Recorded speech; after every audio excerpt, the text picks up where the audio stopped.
Welcome to the Southwest Florida International Airport Master Plan Update. This is the first presentation for the Master Plan Update, but others will follow as the project progresses. At the end of the presentation, information will be provided on how you can provide comments and be part of the Master Plan process. The Lee County Port Authority operates the Southwest Florida International Airport, or RSW for short. The Port Authority has brought together a team of subject matter experts that have extensive experience in their respective fields, and particularly at RSW. The local engineering firm, Johnson Engineering, is serving as a prime consultant, working closely with the senior leadership team from ESA, Recondo, and Atkins.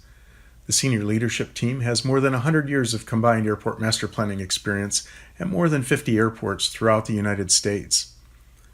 As indicated on the slide, master plans are complex technical studies that address a wide range of technical areas, including the airfield, airspace, terminal, parking, access roads, and virtually every other area and facility on the airport. My name is Mike Arnold, and I will be serving as the primary author of the master plan.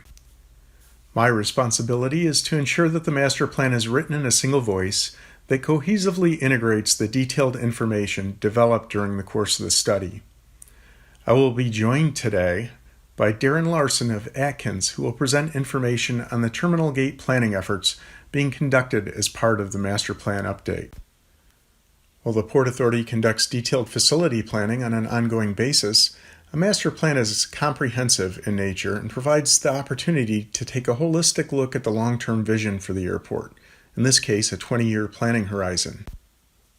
The overall goal of a master plan is to ensure that near-term decisions don't preclude the ability to address the long-term needs of the airport.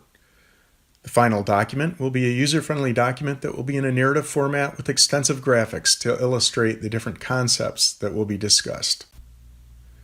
Master planning is a collaborative effort that includes input from the public and numerous stakeholders, including tenants, users, and the airport board members, throughout the planning process to ensure that everything that should be considered in the planning process is adequately considered.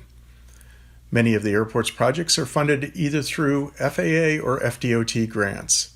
The FAA and FDOT require airport master plans to ensure that project and related grant decisions are made in an informed and thoughtful manner and are consistent with the long-term needs of the airport. While people often think of a master plan in terms of a document, a master plan actually documents a planning process. The master plan process is rather straightforward, with each element building on the previous step. The process begins with an inventory of existing conditions. This serves as the baseline conditions for the study. Forecasts are then developed to identify future passenger and aircraft demand, and the facility requirements needed to serve that demand are determined. The difference between the facility needs and existing conditions are what future facility improvements need to address. Alternatives are then developed to identify the various strategies and options to address those needs, and preferred alternatives are identified. Environmental issues are considered throughout the entire planning process and are also a key consideration in the implementation process. The final result is a development program that identifies the cost, funding strategies, and timeline for implementation for all of the projects in the 20-year planning period. Public and stakeholder involvement occurs throughout the entire planning process. The master plan will be completed over a 2-year period. The project kicked off in May, and the first deliverables, notably the existing conditions, aviation forecast, and preliminary terminal gate alternatives, are being delivered at this time and will be discussed a little further in the presentation. Certain elements of the master plan, such as the terminal gate planning analysis, have been accelerated as a near-term priority to meet the more immediate needs of the airport. The project will continue into the next round of deliverables and the beginning of next year, and so on. Each round of deliverables will offer an opportunity for public and stakeholder comment. The final deliverable, the Comprehensive Master Plan Report, will be submitted to the FAA and FDOT in July of 2023. The ultimate goal of the master plan is to create a 20-year development program for the airport. This includes identifying airside, which which is everything past security and the airfield, and landside, everything before security, the curb front, parking, and access roads, improvements that will optimize economic opportunities and the passenger experience.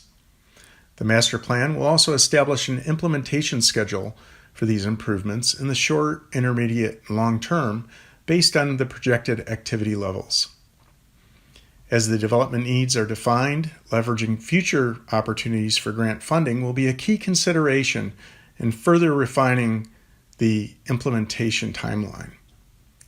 The study will also seek to ensure that the interests of the public, airport stakeholders, users, and the board are all taken into account while being sensitive to the surrounding environment and community. In achieving the study goals, there are a number of key focus areas for this master plan. Accommodating seasonal peaking at RSW is a key consideration for many of the facilities throughout the airport. These include the terminal gate capacity, the passenger amenities and facilities, parking and rental car facilities. A land use strategy for the North Ramp area will also be a focus of the master plan. The timing for the future parallel runway will be further refined as part of the master plan based on the master plan forecasts. There have been a number of environmental studies conducted previously for RSW. Verifying the environmental conditions and revalidating the results will be a key focus area. Finally, there have been a number of changes in FAA and FDOT regulatory guidance since the last master plan. These include changes to taxiway design standards and a variety of other design guidelines to further enhance the efficiency and safety of airport operations. These two maps help visualize the location of RSW at both a state and regional level. The map on the left shows the location of RSW within Florida in comparison to the other 19 commercial service airports in the state. RSW is the primary commercial service airport in Southwest Florida. The map on the right shows the location of RSW in relation to other airports in the area. At more than 13,500 acres, RSW has one of the largest total land masses of any airport in the United States. 6,431 acres are used for primary airport operation and includes land for a future south parallel runway. An additional 7,000 acres are located in the environmental mitigation area located southeast of the airport, which is used to offset airport development impacts. 189 acres were purchased in the Timber Trail subdivision east of the airport to minimize future noise impacts. This is the current RSW Airport Layout Plan. An airport layout plan is a map of the existing conditions of the airport as well as planned future projects. Also included is detailed information such as runway and taxiway information, as well as aeronautical data. In order for any improvement or project to be eligible for FAA or FDOT grant funding, it must be shown on an approved airport layout plan. This plan will be updated as part of the master plan process. In this section, we will go over the first step in the master plan process, which is the inventory of existing conditions. The consulting team has conducted an inventory of existing conditions based on information that was provided by the Port Authority, various government agencies such as the FAA, the Florida Department of Transportation, National Oceanic and Atmospheric Administration, as well as reviewing previous studies recently conducted at the airport. The inventory not only documents the facilities throughout the airport, but also their condition. This will help determine if these facilities will need to be improved or replaced. The inventory will serve as the baseline condition of the airport for the master plan update. The demand forecast will be used to generate the facility requirements and needs. These will be compared to the existing or baseline conditions to determine the improvements required. The existing condition inventory process is comprehensive and includes factors such as the airport history and role in the state and national airport system. Climate, wind, temperature, visibility, and ceiling conditions affect aircraft performance and airfield capacity, and a variety of other physical and operational factors. Airfield, terminal, and landside facilities, airspace, navigational aids, and flight procedures, as well as any non-aviation facilities and utilities. This map provides a high-level view of the airport as well as major facilities and roadways. The airport is currently in its second generation of development. The first generation of development took place to the north of the existing runway, where the passenger terminal and all facilities were originally constructed. The second generation of development involved the relocation of the passenger terminal to its current midfield location south of the runway. The most recent midfield project is construction of the future airport traffic control tower, which is scheduled to open in 2022 and is located to support the future south parallel runway. One characteristic of second-generation development is that it combines both greenfield development and redevelopment. A key redevelopment area being addressed as part of this master plan is the north ramp. This slide shows some of the inventory highlights recorded in the existing conditions chapter.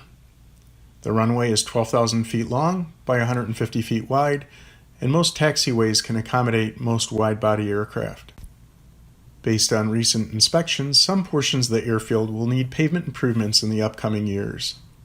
The passenger terminal currently has 3 concourses and 28 gates. The short-term and long-term parking structures provide over 11,000 spaces combined. There is an opportunity for non-aviation development on the north side of the airport in an area called Skyplex. Preparing an aviation forecast is an essential part of the master plan and will help the Port Authority envisioning how the airport will evolve over the next 20 years. For the purposes of airport master planning, it is important to be somewhat optimistic in forecasting to ensure that the Port Authority has a strategy to meet the demand under a variety of growth scenarios. Let's start with a few definitions that we'll be using throughout the forecast chapter and beyond. An enplanement is a departing passenger. Total passengers is the sum of departing and arriving passengers. We typically assume that for every departure or enplanement, there will be one arrival. This means to count the total passengers at an airport, you would multiply enplanements by 2. An aircraft operation is either an aircraft takeoff or a landing. Total operations is the sum of all takeoffs and landings. The forecast of enplanements prepared for RSW reflects the average annual growth rate between the most recent 5 and 10-year periods. This projection correlates directly to the FAA's 2019 terminal area forecast. Enplanements at RSW are projected to increase from approximately 6 million in 2025 to 8.5 million by 2040.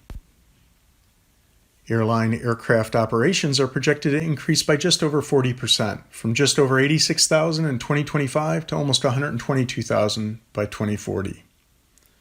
The forecasts were endorsed by the Airport Special Management Committee and the Port Authority Board of Commissioners and are currently being coordinated with the FAA for their review. The left side of this graphic shows both the historic and future projected enplanements by month through 2040, while the right side reflects airline aircraft operations. As indicated by the charts, the number of passengers and operations that the airport handles throughout the year varies considerably on a month-to-month basis, with March representing the peak month of activity. The top line in the chart is the projected monthly activity level for 2040. The line below that is for 2035, etc. Recent trends indicate that activity experienced during the peak periods is growing at a faster rate than activity during the other times of the year. This trend is expected to continue throughout the planning period. As reflected on the previous slide, RSW not only experiences seasonal peaking, but it actually has the highest seasonal peaking characteristics of a major commercial service airport in the United States. The airport experiences over 4 times the traffic in March that it does in September.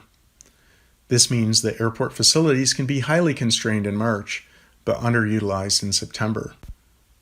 The FAA-endorsed airport industry standard typically targets the peak hour of the average day of the peak month for facilities planning and design. For RSW, this can be challenging to plan and pay for airport facilities to accommodate the highest passenger traffic during the peak season, just Thanksgiving through Easter, while passenger traffic is greatly reduced the remaining 7 months of the year. As mentioned previously, certain elements of the master plan, such as the terminal gate planning, have been accelerated as a near-term priority to meet the more immediate needs of the airport. I will now turn it over to Darren, who will walk you through that analysis. I'm Darren Larson with Atkins, and I'm responsible for managing the terminal planning portion of the master plan update. This next portion of the presentation will focus on alternatives for the addition of gates to the terminal at RSW.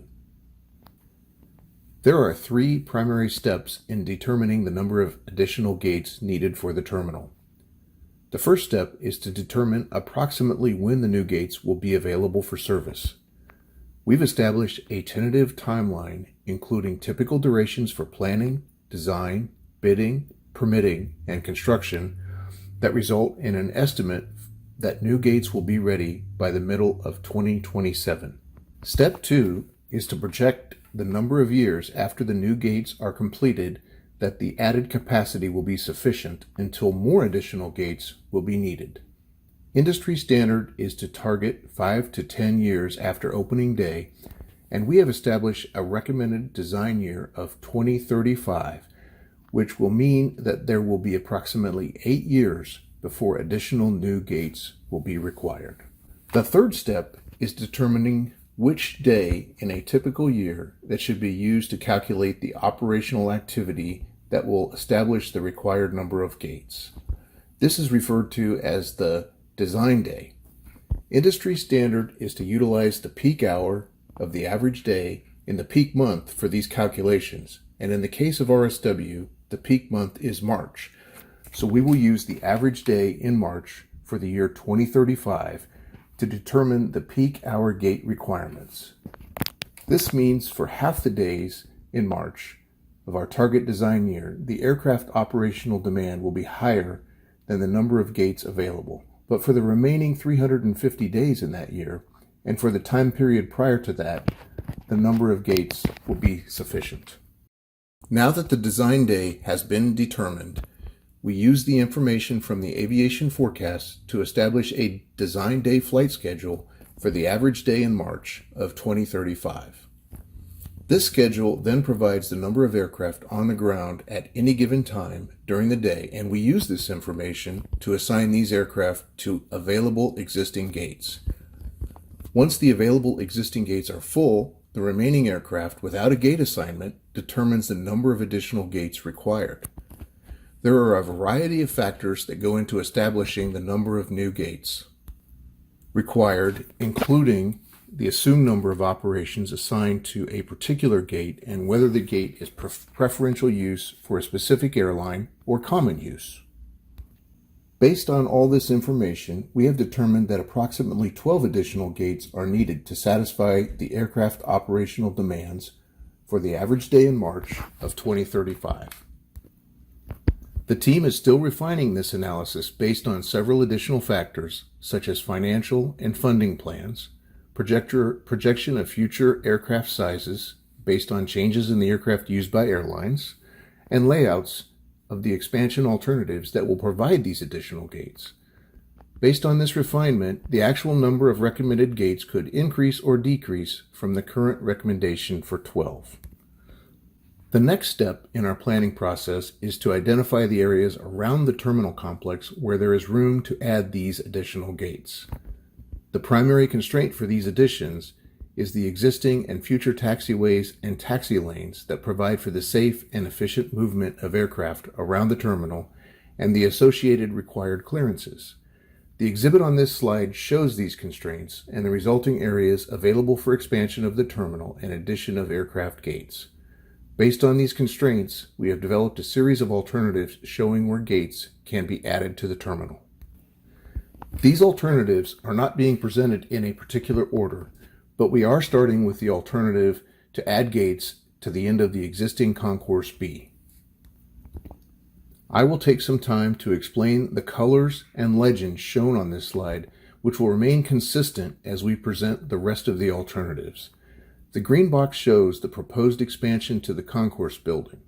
Around this expansion area, you see 4 aircraft colored in black and 4 colored in red.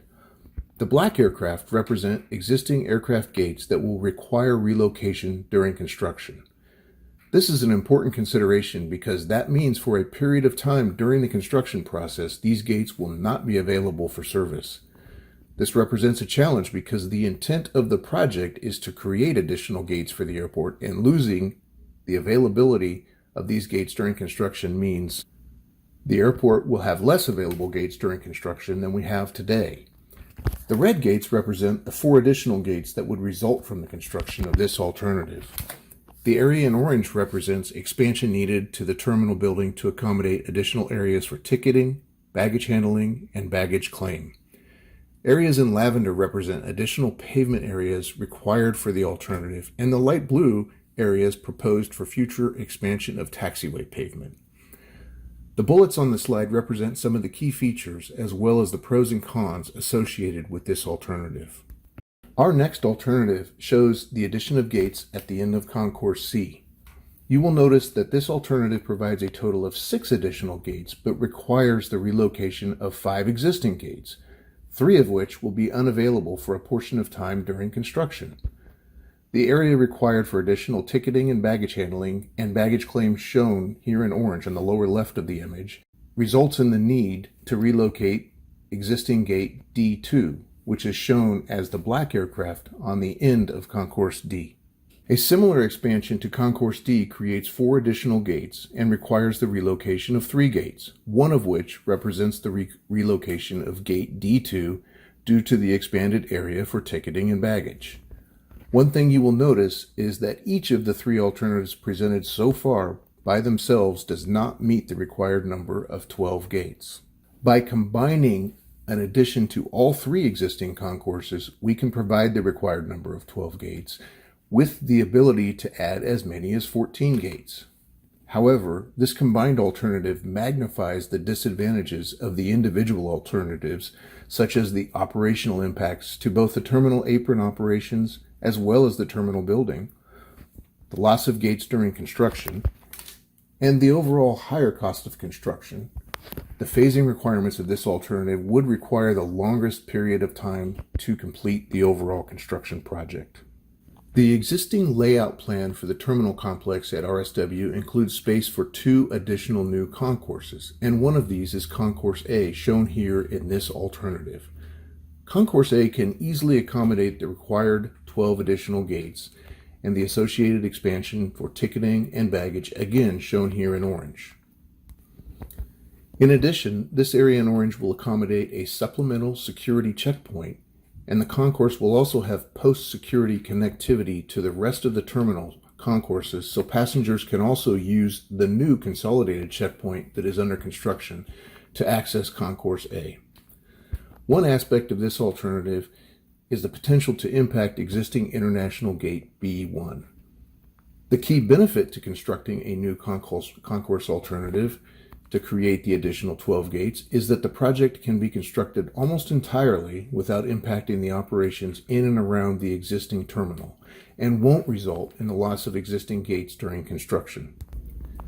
In the case of Concourse A, it does result in a longer taxi distance to the existing runway and is also located the furthest from existing utility infrastructure, such as the chiller building, that is located on the west side of the terminal complex. Concourse E is very similar to the Concourse A alternative, except it is located on the opposite end of the terminal building. The same general benefits apply to Concourse E, such as ease and lower cost of construction, with little impact to the existing terminal operations. The expanded baggage area for this concourse will impact gates D2 and D4, so they are shown as being relocated to the end of Concourse D as the 2 aircraft in black. A couple of benefits to Concourse E over Concourse A include a much closer proximity to the existing chiller building and utility infrastructure, resulting in a lower overall cost of construction and a shorter taxi distance to the existing runway. In order to compare the pros and cons of the various alternatives under consideration for the addition of gates, we developed an evaluation matrix comparing the alternatives using 28 different criteria in 4 different subcategories. These criteria use a combination of a numerical weighting from 1 being the least important to 5 being the most important, and a numerical score from 1 being the worst to 5 being the best, resulting in an overall weighted numerical score for each criteria that totals to an overall score for each alternative.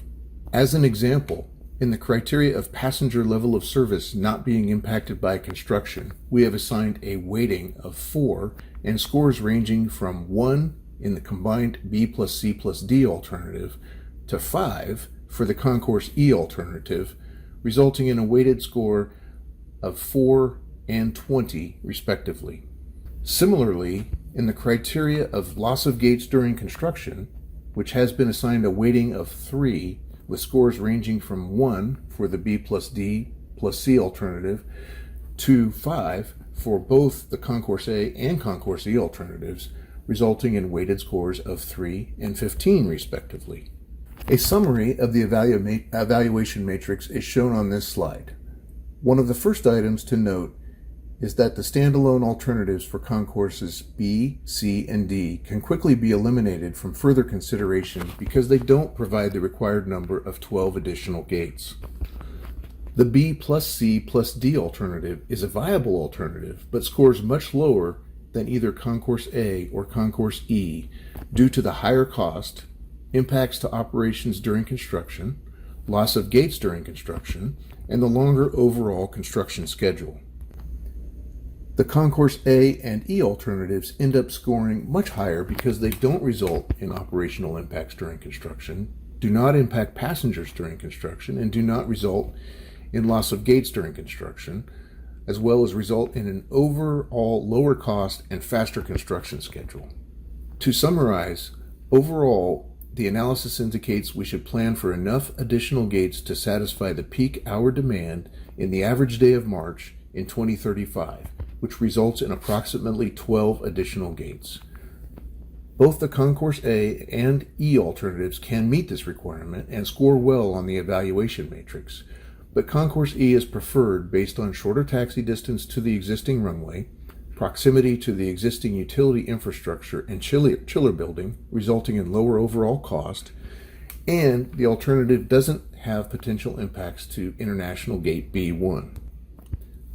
Therefore, the team is recommending Concourse E for further study and refinement as the preferred alternative for additional gates at RSW.